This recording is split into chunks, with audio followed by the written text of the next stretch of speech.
Now that we understand conditional expressions, we need to start putting it into practice.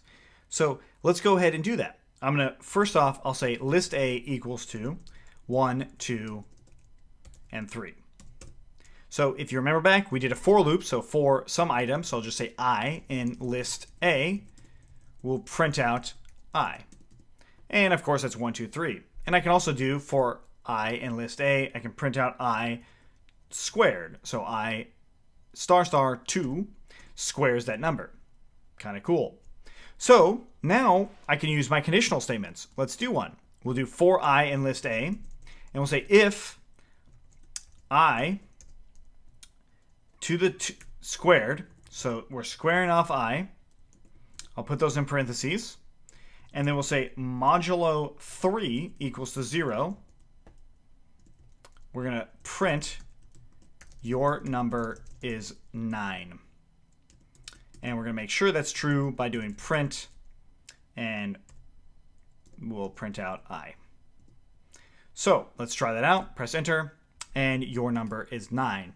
But we printed out 3, right? So we printed out the number 3, but 3 squared is 9. So that's a very simple version of using this modulo, right? We could do another sort of list. So we could say list, or excuse me, a very simple version of using modulo inside of a conditional, but also mainly the conditional. So if I change the condition, I can do something else. So I could say for I in list A, if I is equal to 2, we're going to print, yup, it's 2. If, so like else if, so if another clause is happening, if I is equal to 1, we're going to print something different. And finally, else, we're going to say print I.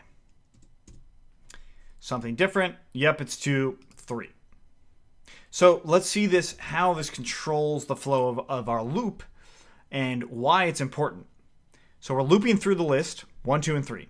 Each iteration, the first iteration is going to be 1, second iteration is going to be 2, third iteration is going to be 3. It goes through this statement, the entire thing, and matches it. The first match that it sees, it returns it, right? So in this case, we said if I is equal to 2, yep, it's 2. Number 1, that first iteration, the number 1 that's coming through, we don't match this because I is not going to, or 1 is not equal to 2. The second one, it does match, so then it prints out something different. And then finally, if it doesn't match any of those, it will print out something else. But since it did match this, it stopped and printed out something different. And this else clause happened when we hit 3. So let's try another list. I'll say list D. And we'll say Justin, apple, food, not the computer, some number, another, and another number. All right, so we got this new list. Now this one, I want to figure out which items in this list are actually numbers. And I'm going to make a new list for it.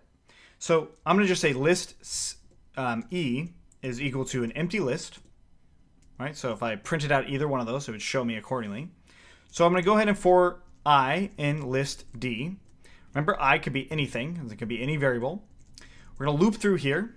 And now I want a condition that checks what I is. So actually, I'm going to go ahead and print out I first. And I want to introduce a very simple thing that is built into Python, and it's called isInstance. And you can compare something to something else. This will make more sense, and we'll definitely come back to this, but I'm going to say the number 3 and then int. I press enter, it says true. So this is a comparison that's saying isInstance. So is this a number? So is it an integer? If I did 3.0, it would not be considered an integer. Integers are whole numbers, and that's it. But if I also said isInstance, let's say Justin, it'll say false. But if I change it to str, it'll say true. kind of a cool little thing that we're going to use in this for loop. So let's go back, and we're going to now do for I in list D. And now what we want to do is we'll say if is instance, and we'll say 3 and int, no, excuse me, not 3, but I and int. So I being the variable for that particular iteration, so the item that's in that iteration. So if it's an integer, we're going to append list e dot append I. Otherwise, we're not going to do anything. And then finally, we'll print out list e now that it's done. And we have 2 items in there. So what we did here was actually parse the data of list D for everything that's an integer and put it into list E. List D still has those items. So we could have popped it out, not necessary, but we could have removed it from that list. It's not completely necessary, but it's a good example of how these conditionals can work. So let's go ahead and do that. This time, I'm going to declare a variable called x, and I'll say x is equal to 0. So the reason I'm using x equals to 0 is so I can find the item in any particular index. So list D of x will give me that first item. List D of x plus 1 will give me that second item. If you remember back to how we got any particular item in a list. So going off of the index of it. So 0 is the first position, also known as the 0 index is going to be Justin. The 1 index is going to be Apple, and so on. Okay, so now that we've got this, we can loop through it. So let's go ahead and loop through it. I'll say for item in list D this time, just so we're not getting anything confused. We're going to now print out the list D of x, and then we're going to finally do x plus equals to 1.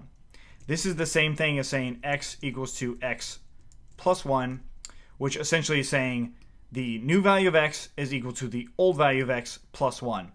It looks a little confusing, but it's basically going to calculate this first and then set it equal to that new variable. And this is just a shortcut to do all that. So what it's going to do now is it's going to loop through, and it should print out every single one. Notice it's not printing out the item. It's printing out what the x value is in this list. Press enter, and it prints out every single one. This is important for what we're going to do is remove those integers from list D and only have them in list E. So list E, I'm also going to make empty again. So list E is empty. List D is what we expect. So now that we understand this part, there's a few things that we can do here. So I'm going to go ahead and say for item in list D, and we'll say if item, or excuse me, if is instance item and int, so int is an integer. We're going to append list E, so we're going to add it to list E.append item, and then we want to pop out this item from the list. So we'll do list D.pop x. And then finally, what we want to do is x equals to, or x plus equals to 1. So the very first iteration is going to check this, and then it's going to remove it, and then it's going to keep going. And then it's going to pop it from the list. So let's go ahead and try this out. And we got pop index out of range. Why did that happen? Well, it's probably happening because of the time we're doing this versus this. So let's try it again, but this time we're not going to put x in. So for item in list D, if instance is item, we're going to append that item, and then we're just going to go ahead and print out x to see what's going on. So x is 9. There's probably a reason for this, because we actually didn't reset x. So let's reset x equal to 0. And let's try our original for again. We'll say x equals to 0, and we'll also put list D equals to all of this stuff. So we kind of have to reset everything basically. So list E is equal to an empty list. There, so now everything's reset. All of our variables are reset back to where they were. Because realistically, x should never have been 9 because there's only, 6 things here. Okay, so let's do that loop one more time. We're going to loop through it, and I'm just going to press up. You can do the exact same thing. If instance is item, up again, and we're going to go all the way up to append, and then finally all the way up to pop. And then lastly, we are going to add that x to itself plus 1. Okay, so this is that original one we had.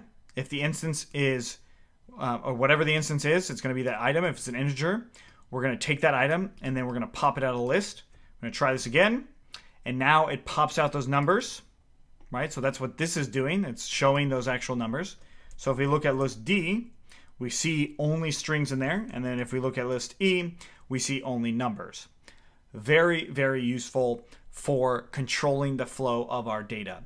Now, of course, this might be a little bit complicated for you, and that's okay, because you can rewatch this to fully understand what's going on here. But once we actually put it into practical use, it will make a lot more sense. But basically what I did here was I created a simple for loop that pulled out the data or the integer data from any given list, and I put it into a new list. By now you might be wondering is, how do we make this more dynamic? That is, how do I not have to type out all this stuff or scroll up or whatever, but I can still run this sort of idea? Like, how is it that I can take in a list and then send back 2 lists, one with just the numbers and one with, names? Now, how likely is it that you're going to use something like this? I can't say for sure, but showing you how it works is rather important, just because how these control flow statements or these conditional statements, they actually really affect how we can design our web application. But what I was saying about having this so we don't have to rewrite it, it's called a function. What that allows us to do is we can execute a function, so then this calculation can happen very easily. And that's something we'll actually talk about tomorrow. But if you do have any questions on this, let us know in the comments below. These lists and conditionals are very important and very useful. Lists are representative of big sets of data. So it might not be a list, it might be a dictionary, or it might be a tuple. But the point is, we would loop through them, and then we'd look for some sort of condition while we loop through them, and then do something different, like I said at the very beginning of this. Very interesting concept, very useful. It's definitely something you'll need to understand going forward, but we will revisit it quite a few times, even if you don't fully understand it now. We hope by the end of 30 days of Python, you definitely will. Thanks for watching, and we'll see you tomorrow.